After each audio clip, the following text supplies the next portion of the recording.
Today on my channel, I will be sharing with you 7 tips for apartment hunting in Canada. That is in case you newly immigrated, you're planning to move from your country to Canada, or let's just say it's your very first time moving out of your parents' nest. I am going to be sharing these tips with you so that you will know what to expect. Number 1, have a budget that you are willing to spend from your salary for the kind of apartment model that you want. And what I mean by apartment model, I mean if you're looking for a studio, a 1-bedroom, a 2-bedroom, or a 3-bedroom. Have a budget that you'll be willing to spend from your salary, and also make sure that that budget doesn't surpass 40 to 50% of your monthly salary. Number 2, make sure the building you are going for is rent controlled. What I mean by that is this. For example, in Ontario, any building built before 2018 is rent controlled, and any buildings built after 2018 are not rent controlled. And what I'm talking about here is this. When a rental unit is under rent control, your landlord or building management will not be able to increase your monthly rent by more than 2.5% of what you were already paying monthly.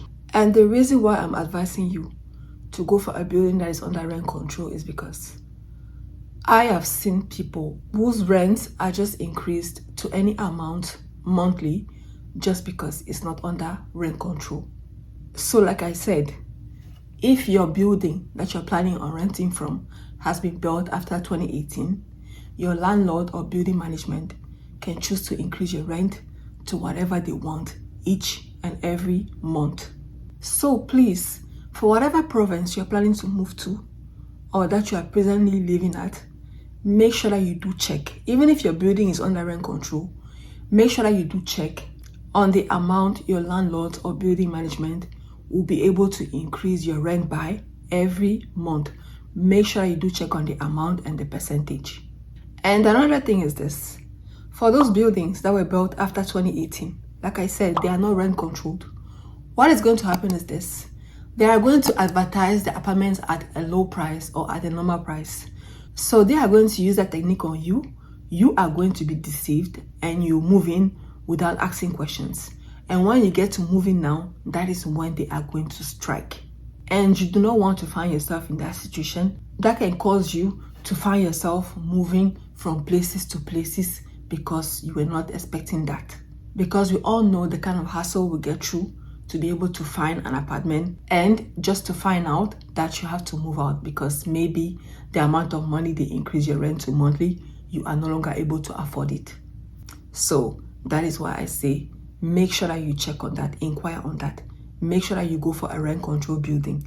And even if you are to go for a regular building that is not rent control, make sure that you are aware for what you are signing up for. Number 3, make sure you review that building. Make sure you read your online reviews because most of these apartment buildings, they are infested with cockroaches and bedbugs. And when it comes to those creatures they call bedbugs, they are very soul-wrenching and frustrating. You don't want to find yourself in a situation where you get to move into an apartment building and all your stuff gets infected by bedbugs, because we all know that bedbugs, as soon as they infest your stuff, all of them are going to the garbage. And also, those things can cause you a lot of health issues. So you have to make sure that you read online reviews for previous tenants and present tenants. And another reason why I'm saying this is because you will not want to be caught up in a fight with your building management for the treatment of your apartment and for them to refund you for maybe things that have been infested by bedbugs. And also because those bedbugs ended up causing you health issues. You do not want to be caught up in a fight with your building management when it comes to that, because they can be quite difficult when it comes to those things. That is why I say read your online reviews, inquire, ask questions. Because we all know that when you're about to move to a new unit, you are all excited. You end up buying so many furnitures, end up buying so many things, so many clothes and all that stuff. Then you move in, you get to find out they have bedbugs, and all of them, like I said, have to go to the garbage, and you do not want that for yourself. Number 4, make sure you inspect the apartment before renting, because Some people might not be in the city where the apartment is located, or they might not just have time in general to go check it out.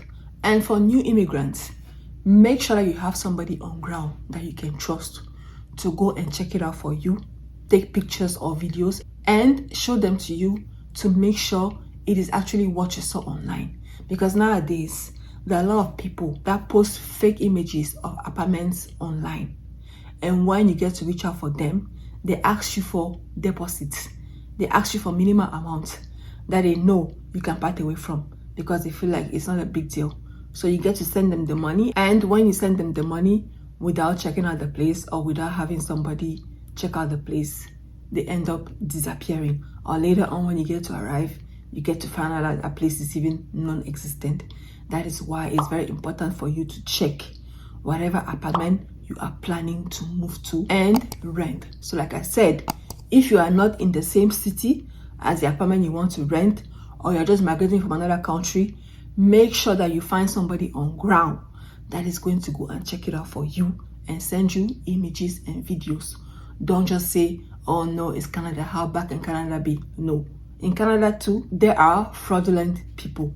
So be very careful out there. Number 5, make sure that you have a good credit score. This is very important because the rental competition is on the rise right now. You might want to go for this particular apartment and you will have more than 10 people going for it. So if you have more than 10 people going for it, most times what most landlords and building managements are going to do is that they will go for the person with the highest credit score and for the person with the most stable job. So make sure that you keep working on that credit score and keep it at a good rank, because it is definitely going to come to play when it comes to renting an apartment. Number 6, get your references ready, because most times building managements and landlords, they will want to check your past rental history, that is for the past 5 to 10 years, because they want to make sure that as they're handing that unit out to you, they want to make sure that you're a responsible person. They want to make sure that you're fit for it. They want to make sure that you have a history of making your payments on time. They want to make sure that you don't have a history of evictions. And they also want to make sure that you don't have a history of property damaging. Because as we all know, there are a lot of people out there, once you rent them your place, the next time they move out, that place is going to be unrecognizable, or it's going to be unsavable, or it's going to cost you a lot of money for renovations after their departure.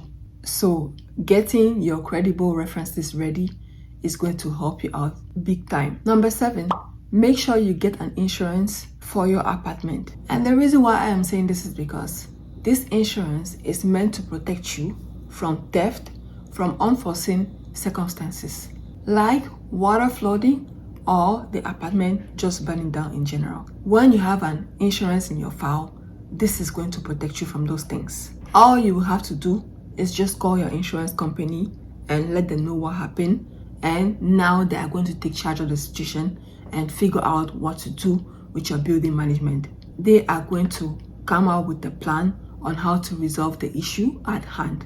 But if you make the mistake and not go for that insurance, which even most times when you go for an apartment and you don't want to go for the insurance, most apartments, they will not even give it to you because they will feel like you're not playing safe. So make sure that you go for an insurance for your apartment, because I know a lot of people are going to say, oh no, I'm a very careful person, anyways I work from home, I'm not a careless person. But you just never know.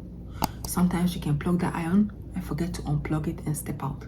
Sometimes you can be making an omelette and forget to turn off the stove and walk out of your house, and the place ends up burning down. So you do not want that. Like I said, make sure you get an insurance for your apartment so that it can protect you from facing your building management in case something happens. Because the kind of court cases you will have to go for, the kind of suing they will sue you, the kind of money they will charge you for the damages that have been done is going to surpass that small $55 they were asking you to pay monthly for the apartment. So play safe and be wise out there. And before I forget, I have another tip. Let's say I'm going to make it number 8. The number 8 tip is going to be this. Before you go out renting a particular apartment, check out the neighborhood. Make sure that it's safe. Make sure that it's free from crime, that you're able to walk in and out of your house whether day and night, and feel safe. Make sure that you have schools close to your house in case you have kids.